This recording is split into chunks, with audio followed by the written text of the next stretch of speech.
Hai semua, khas untuk anda pelajar pendidikan jarak jauh tahun 3. Dah sedia nak kuasai subjek analisa penyata kewangan? Okey, jom. Penerangan kita hari ini bukan nak suruh anda sekadar hafal buku teks tau. Kita nak tukar data mentah tu jadi satu tafsiran keuangan bertaraf profesional. Kita bukan sekadar kira-kira nombor kosong, tapi kita nak faham betul-betul cerita sebenar pasal aliran tunai kat sebalik nombor tu. Okey, jom kita selami topik ni. Susunan penerangan kita hari ni ada 5 bahagian utama. Kita mula dengan asas analisis kecairan perniagaan, lepas tu 4 formula penilaian utama, seterusnya kita tengok kajian kes syarikat maju, buat sedikit perbandingan peruncitan dengan perkhidmatan, dan akhir sekali panduan menulis tafsiran profesional. Tanpa buang masa, kita masuk bahagian pertama, asas analisis kecairan perniagaan, memahami nadi syarikat. Sekarang, cuba anda tanya soalan cepu mas ni pada diri sendiri. Bolehkah syarikat bayar hutang dorang esok hari? Bunyi macam simple kan? Tapi hakikatnya, setiap bisnes mesti berdepan dengan realiti keuangan jangka pendek. Nak bayar pembekal, bayar gaji pekerja, lunaskan sewa ofis, semua ni perlukan bayaran tunai yang segera. Inilah ujian sebenar yang memisahkan perniagaan yang betul-betul kebal dengan yang cuma tunggu masa nak gulung tikar.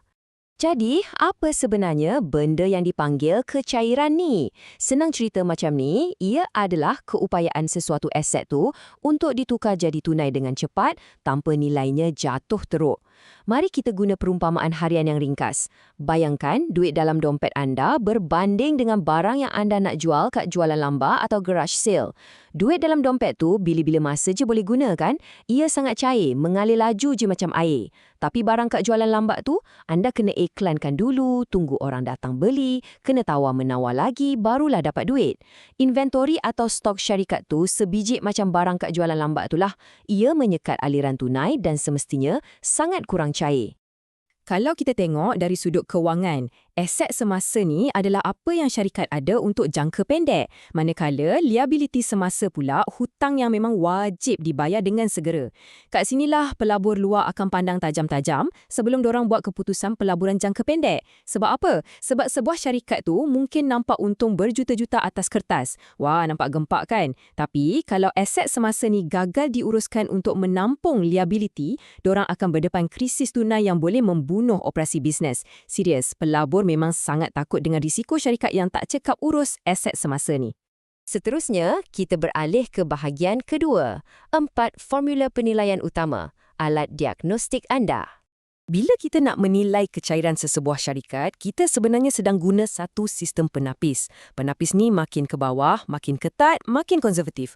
Mula-mula, kita ada formula modal kerja dan nisbah semasa. Yang ini diambil kira semua aset semasa syarikat. Kira sapu habislah. Lepas tu, kita mula tapis. Buang aset yang lambat cair, macam inventory tadi, untuk kita dapatkan nisbah cepat. Dan akhir sekali, penapis yang paling ketat, paling hardcore punya konservatif, ialah nisbah tunai. Dekat sini, kita cuma tengok tunai yang mutlak je. Langkah-langkah berperingkat ni sangat penting tau, sebab kita nak buang mana-mana aset yang berisiko untuk cari kedudukan tunai sebenar syarikat tu. Sekarang, apa yang sangat menarik tentang bahagian ni ialah kita akan uji alat diagnostik tadi secara praktikal. Bahagian ketiga, kajian kes, syarikat maju, penilaian pesakit.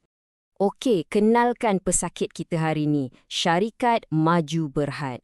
Boleh tengok sendiri angka mentah dorang. Syarikatnya ada jumlah aset semasa sebanyak RM420,000 untuk menampung liability semasa yang berjumlah RM250,000. Sekali imbas, nampak macam syarikat ni punya wang tunai cukup sihat kan? Ada lebihan lagi. Tapi nanti dulu, sebagai penganalisis kewangan profesional, kita tak boleh senang-senang tertipu dengan luaran. Cuba anda perhati betul-betul dekat nilai inventory dorang tu. RM200,000 kan? Tolong ingat angka ni. Dan ini jelas menunjukkan realiti sebenar bila kita mula kira nisbah kewangan ni satu persatu secara terperinci. Macam ni, kalau kita ambil jumlah aset RM420,000 tadi, bahagi terus dengan liability RM250,000, nisbah semasa diorang nampak cukup selesa pada 1.68 kali. Tapi mari kita tolak keluar inventory bernilai RM200,000 yang kita tahu lambat cair tadi. Baki aset yang betul-betul mudah cair sekarang ni cuma tinggal RM220,000 je. Bila RM220,000 ni dibahagi semula dengan liability RM250,000, nisbah cepat syarikat terus jatuh menjunam jadi 0.80. Memang tak lepas nak bayar hutang. Dan bayangkan, kalau diorang tiba-tiba gagal kutip hutang dari pelanggan. Nisbah tunai dorang hanyalah 0.32. Pengiraan matematik ni jelas membuktikan satu benda. Syarikat maju ni memang sangat-sangat bergantung nyawa pada stok inventory dorang yang belum tentu bila akan terjual. Habis tu, apa ubat kecemasan untuk dorang? Syarikat maju mesti ambil tindakan pembaikan kewangan dengan kadar segera kalau dorang tak nak tengok operasi terus lumpuh. Pertama, dorang wajib percepatkan kutipan hutang daripada pelanggan. Kena kejar. Kedua, kawal tahap inventory itu ketat-ketat. Jangan sampai berlaku lambakan stok yang tak terjual. Dan ketiga, pastikan kelancaran aliran tunai operasi harian sentiasa mencukupi. Pendek kata, nyawa perniagaan ni memang bergantung kepada seberapa cepat dorang boleh bertindak sekarang. Seterusnya, kita beralih ke bahagian keempat, perbandingan peruncitan lawan perkhidmatan, konteks industri. Anda mungkin tertanya-tanya, kenapa pelabur letak piawaian keuangan yang berbeza-beza untuk industri yang berlainan? Sebabnya mudah je, struktur aset bisnes ni memang berbeza secara asasnya. Kita ambil industri peruncitan, macam pasaraya. Secara naturalnya, operasi dorang memang perlukan tahap inventory fizikal yang sangat tinggi. Jadi kalau nisbah cepat dorang tu rendah sikit, itu dikira masih normal dan memadai sebab barang dorang laju keluar masuk. Tapi ceritanya berbeza sangat kalau untuk industri perkhidmatan. Katakanlah sebuah agensi perunding. Dorang langsung tak simpan stok fizikal tau. Jadi kalau nisbah cepat dorang rendah, itu sebenarnya satu isyarat red flag, satu amaran kecemasan tahap kritikal untuk pelabur luar. Sebab itulah konteks industri ni sentiasa jadi kunci utama bila kita buat analisis.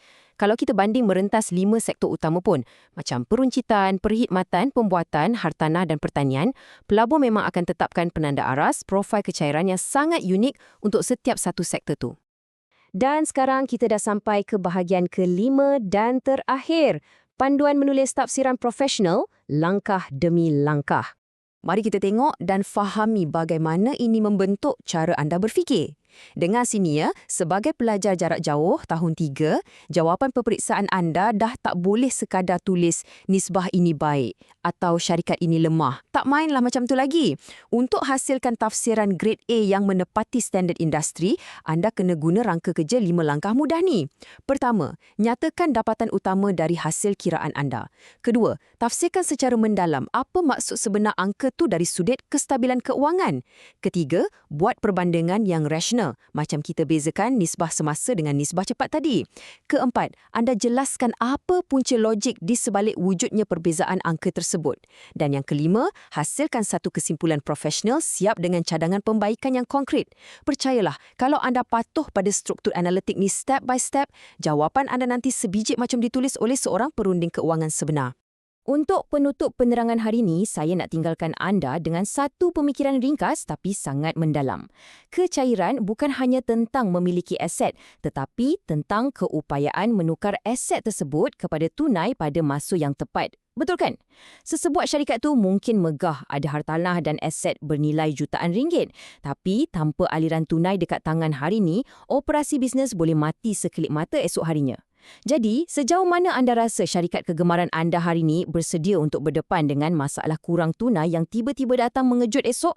Fikir-fikirkanlah persoalan ini secara mendalam sehingga kita berjumpa lagi dalam sesi analisis yang seterusnya. Selamat belajar semua!